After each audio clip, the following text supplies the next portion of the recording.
Uma videoaula sobre comandos SQL, essa é a nossa terceira videoaula. Hoje eu vou ver com vocês a continuação do comando DDL, né? Semana passada eu passei para vocês o comando create, mas um comando bem básico, apenas para criar uma tabela com alguns campos. Hoje nós iremos ver a variação do comando create, utilizando o alter e o drop. Também iremos criar chaves primárias, né? Semana passada nós não criamos chave primária, ok?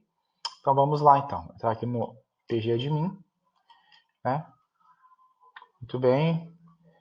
E vou entrar aqui, clicar aqui no Query To, para mim. Opa, não estou logado aqui. Deixa eu entrar aqui.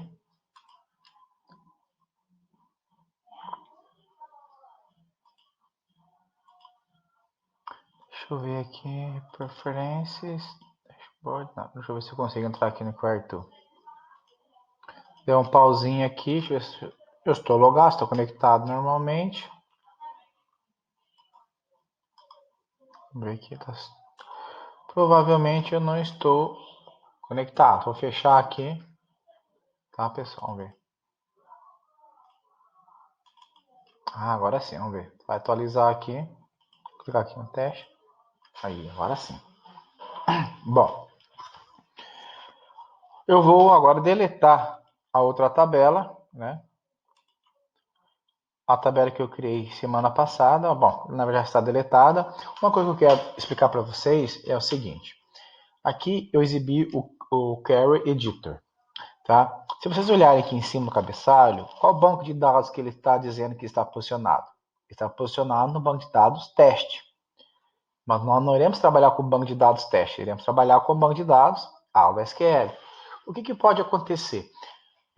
Por exemplo, vamos supor que eu queira deletar a tabela compras, né? Se eu executar o comando, ele vai dizer que essa tabela não existe. Por quê? Eu estou trabalhando no banco de dados teste. Então, essa tabela compras no teste realmente não existe. Mas vamos supor uma outra situação.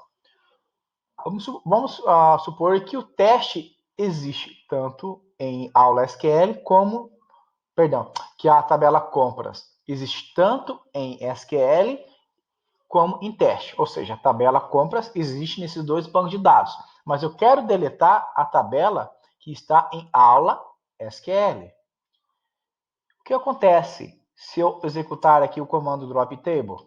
Eu vou deletar a tabela compras do teste, sendo que eu quero deletar de aulas. Então, tomem cuidado, gente. Eu posso tanto tentar executar um comando e esse comando não funcionar, como deletar aquilo que eu não quero. Então, preste atenção.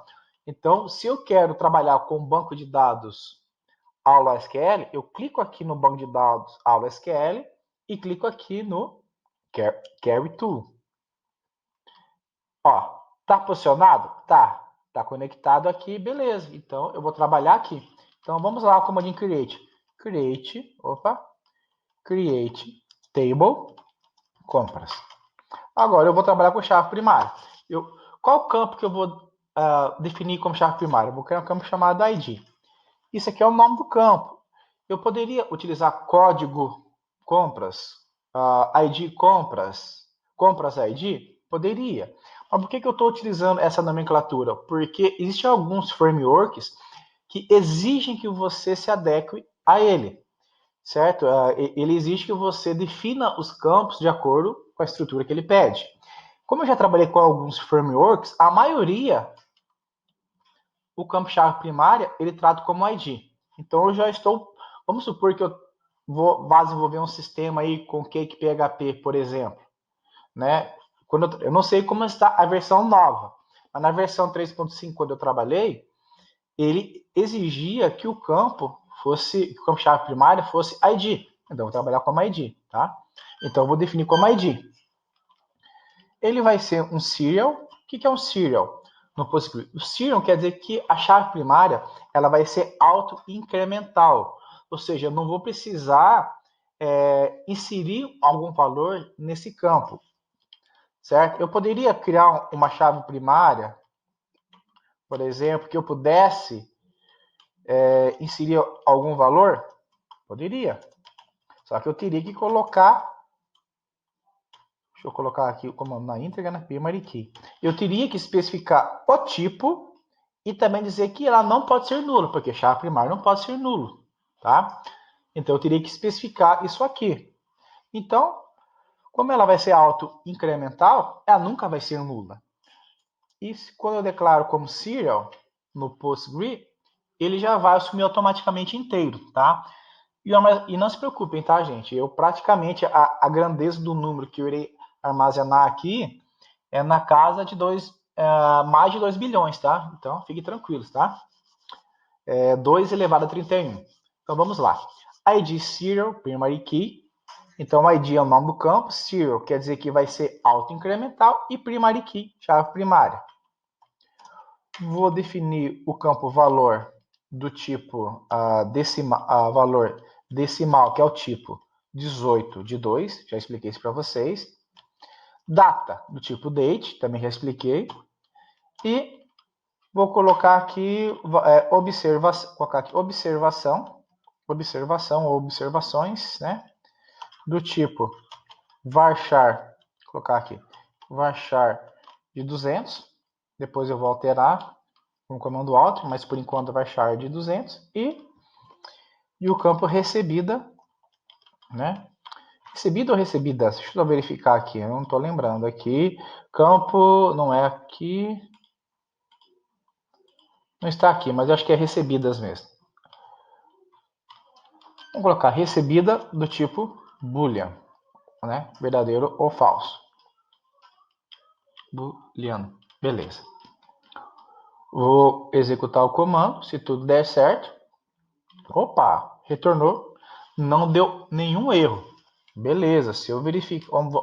vamos verificar aqui no esquema, ver se foi criado. Não apareceu? Vou dar um refresh. Opa, apareceu aqui. Olha aqui, compras, né?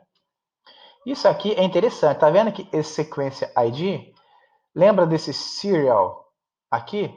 Ou seja, ele criou uma sequência. Ou seja, ele vai começar do 1, depois vai 2, 3, 4, 5. Quando nós formos trabalhar com o comando insert, eu vou dar o um exemplo para vocês.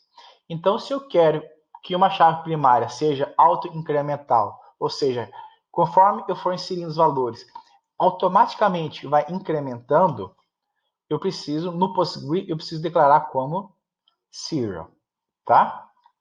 Bom, beleza, o banco está criado, mas vamos supor que eu fiz um erro aqui.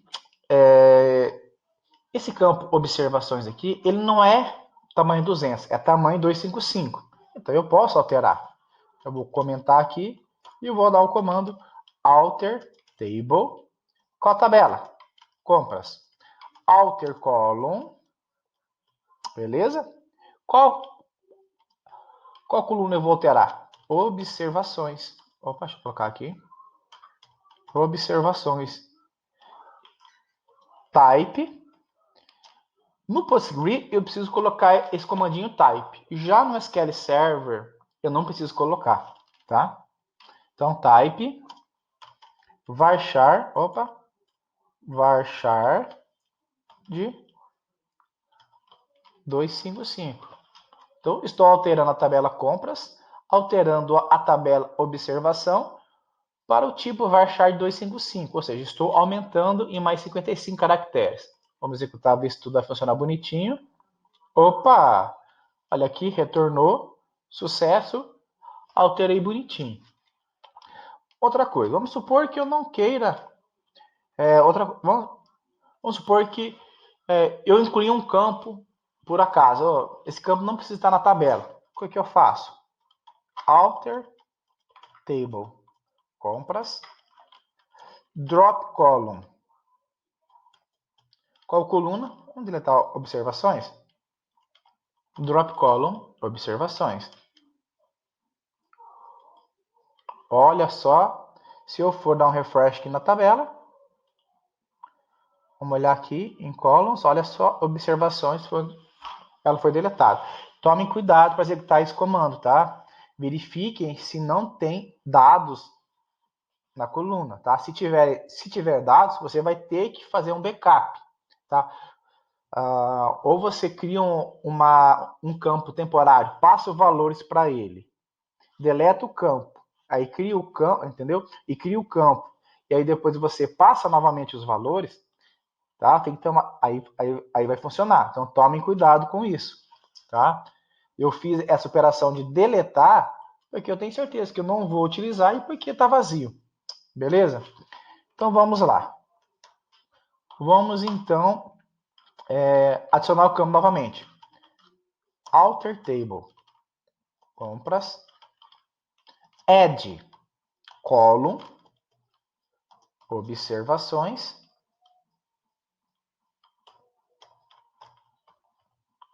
que tipo?